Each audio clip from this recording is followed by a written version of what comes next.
Imaginez demain qu'après une crise d'une violence qui est comparable qu'à celle de 1929, vous ayez des États qui redémarrent très vite, parce qu'ils en ont les moyens, et d'autres qui redémarrent très lentement, voire qui continuent à souffrir, qui n'ont pas des hôpitaux en bon état parce qu'ils n'ont pas les moyens de les financer, qui ne peuvent plus financer leur investissement, plus se moderniser, pas soutenir certains pans de leur industrie. Mais l'Europe ne résistera pas à cela.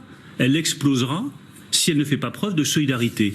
Alors, la réponse européenne est là, elle est arrivée jeudi après des discussions difficiles, 500 milliards d'euros disponibles immédiatement et un fonds de relance à venir, mais pas de mutualisation de la dette. Les Corona Bonds, dont on a beaucoup entendu parler ces derniers jours, est défendu il y a quelques instants par Bruno Le Maire. Une mutualisation de la dette voulue aussi par certains pays du Sud, l'Italie et l'Espagne notamment. Des mesures prises donc pour aider les entreprises à tenir le coup, à s'entretenir comme un sportif. L'image est de Christine Lagarde, la présidente de la BCE. Elle était votre invitée à jeudi matin sur France Inter. Je pense que c'est une crise qui est très brutale, qui est temporaire. Si vous voulez, la rapidité de rebond va dépendre de deux facteurs. Le temps durant lequel elle est à l'arrêt ou semi-arrêt et les mesures que l'on prend pour maintenir le sportif en état de reprendre ses courses après.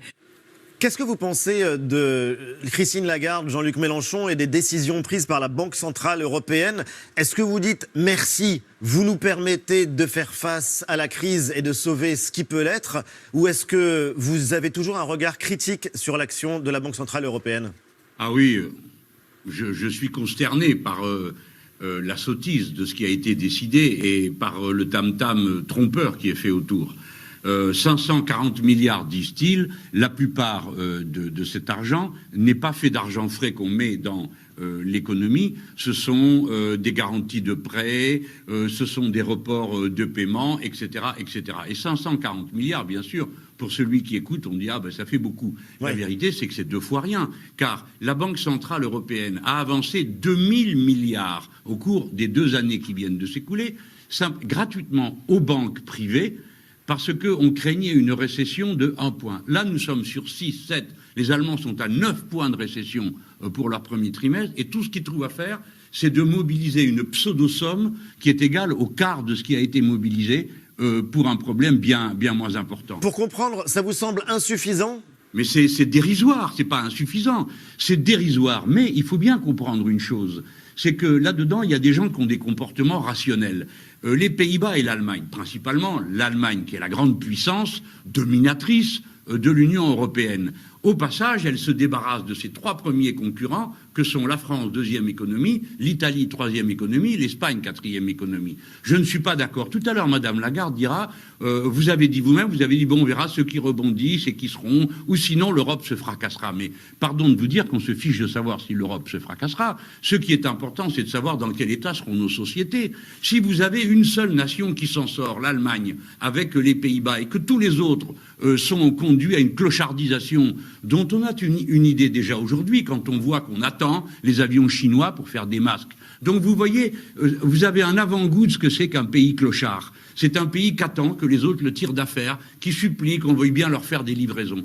Alors, écoutez bien, Ali Badou, pendant qu'on fait ça, qui est dérisoire et qui ne va tourner qu'à l'avantage d'un seul pays, peut-être, l'Allemagne, qui pourtant dépend beaucoup du reste du monde. Pendant ce temps, la banque, les Anglais ont décidé exactement le contraire.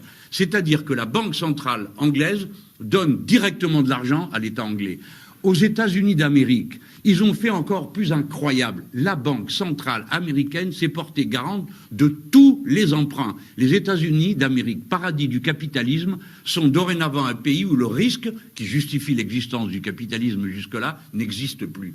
Et nous, pendant ce temps, quand on dit qu'il faut annuler la dette des pays européens, qui n'a rien à faire, c'est de la technique, on ne le fait pas. Est-ce que vous avez peur qu'après la crise, on ne puisse pas échapper à l'austérité, pour le dire très simplement, que pour rembourser les dettes, ou en tout cas pour les prêts qui sont faits aujourd'hui à l'État français, Badou, il y a des conditions? Non, personne ne paiera jamais la dette. Rappelez-vous bien de ce que je suis en train de vous dire. Dans l'histoire, jamais personne n'a remboursé des dettes de cette nature. Vous ne pouvez pas avoir comme projet de société de dire aux générations qui arrivent, qui viennent pleines de vie et d'espérance, leur dire « Écoutez, nous avons un projet pour vous, remboursez la dette pendant les 100 prochaines années ». Ça n'aura pas lieu. Parce que sinon, la sortie ne sera pas seulement calamiteuse, c'est avant même la sortie que ce sera un désastre. Oui. Que croyez-vous, Ali Badou? Qu'un matin se lèvera et on dira c'est la fin de la crise et maintenant tout le monde sort dans la rue et fait ce qu'il veut? Non, c'est une période longue. Donc si nous ne changeons pas l'ensemble de nos manières de fonctionner, nous irons à un désastre. Mais je ne veux même pas aller si loin. Je veux juste en rester au moment dans lequel nous sommes. Justement. Il faut annuler la dette pour redonner aux États de la respiration.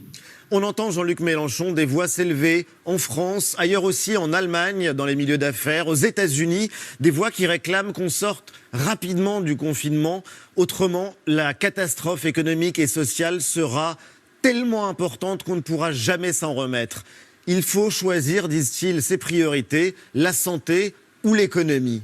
Est-ce que vous acceptez cette alternative et est-ce que c'est effectivement le choix auquel sont confrontés tous les pays aujourd'hui? Non, si vous voulez, il y a un très bel auteur qui a écrit un très beau livre qui s'appelle L'entraide, de Pablo Servigne, qui disait si vous entrez dans les catastrophes avec la mentalité de l'égoïsme social de la période précédente, la catastrophe va vous cuire davantage.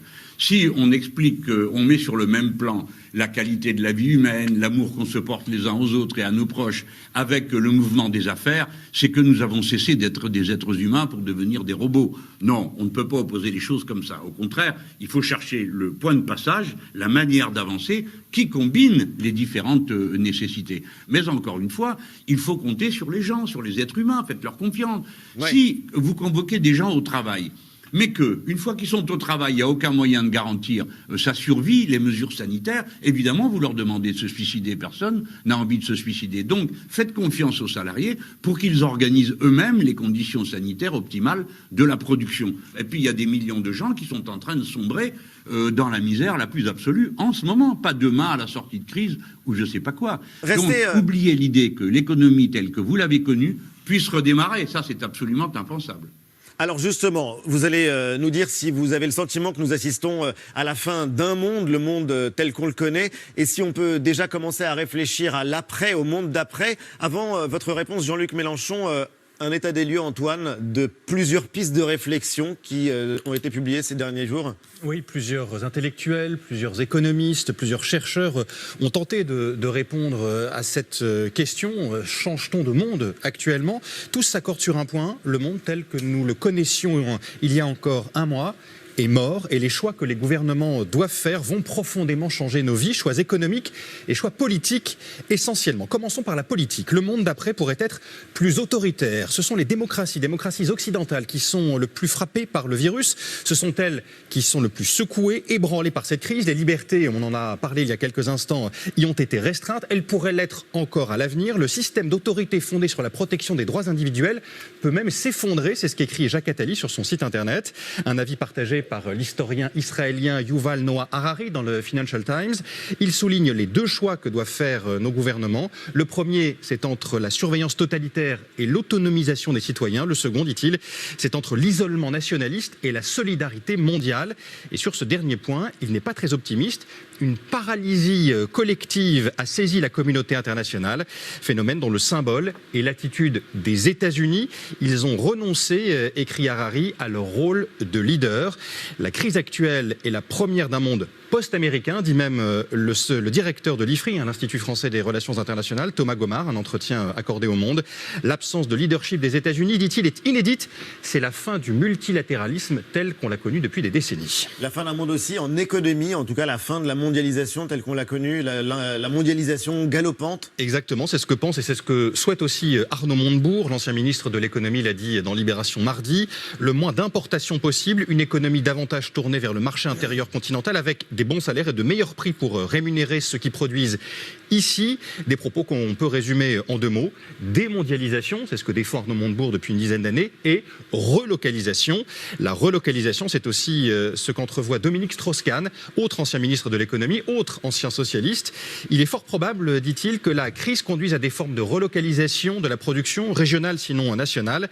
La relocalisation d'une partie de la production aura un coût, dit-il, mais la crise que nous vivons peut suffire à en faire la pédagogie. Extrait là d'une très longue tribune qu'il a publiée sur Slate.fr. Pour lui, par ailleurs, le monde d'après risque d'être encore plus inégalitaire entre les pays.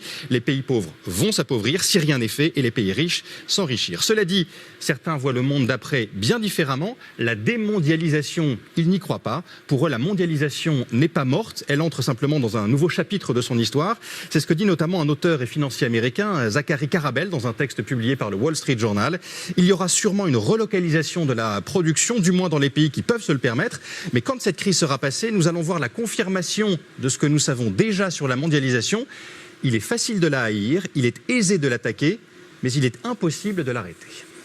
Commentaire Jean-Luc Mélenchon, l'avenir est à la démondialisation, trop facile d'attaquer la mondialisation telle qu'on l'a connue ces dernières décennies, trop facile de la haïr, impossible de l'arrêter.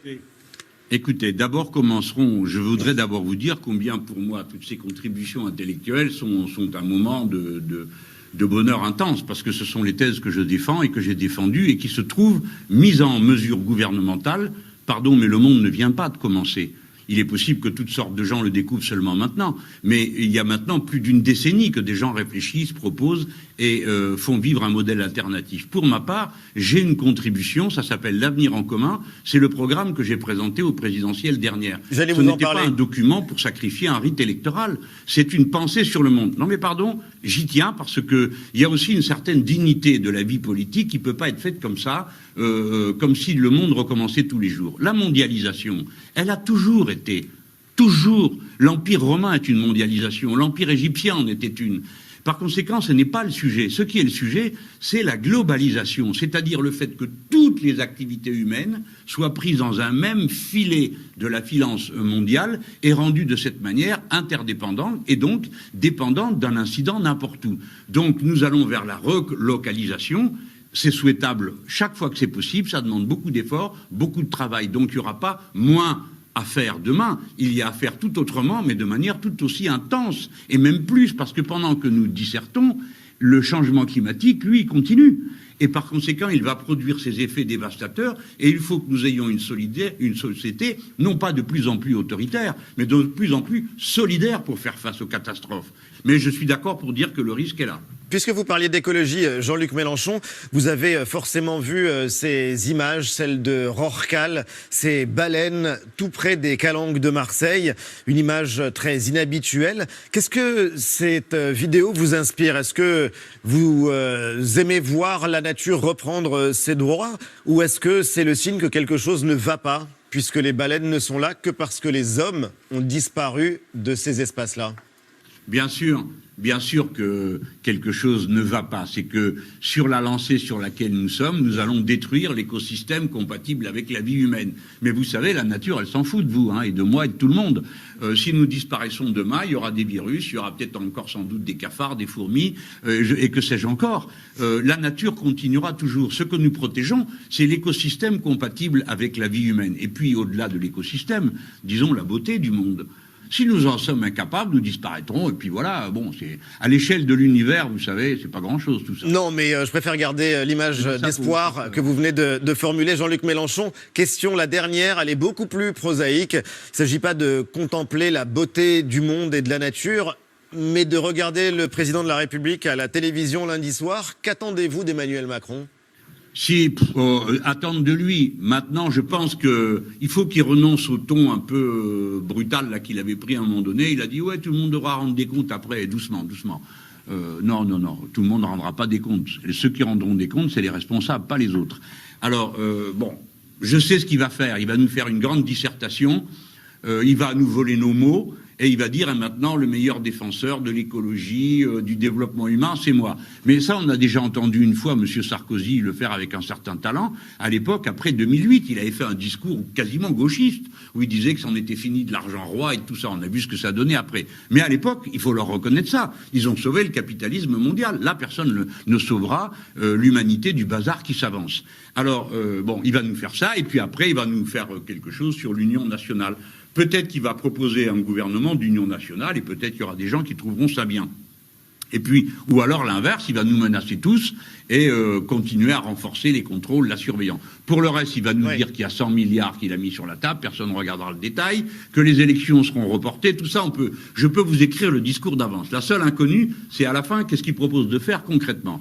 Et moi, la question que je lui pose, c'est oui ou non, est-ce que vous allez vous décider à réquisitionner l'industrie textile pour qu'on ait des masques? Est-ce que oui ou non, vous allez vous décider à faire un plan pour savoir où on va héberger les gens qui sont malades quand on va déconfiner? Est-ce que oui ou non, vous allez nationaliser les entreprises en faillite aujourd'hui qui produisent des biens nécessaires pour la lutte contre l'épidémie? Bon. Vous aurez la réponse lundi soir, Jean-Luc Mélenchon, en regardant la télévision. Est-ce que vous portez un masque par curiosité quand vous sortez dans la rue?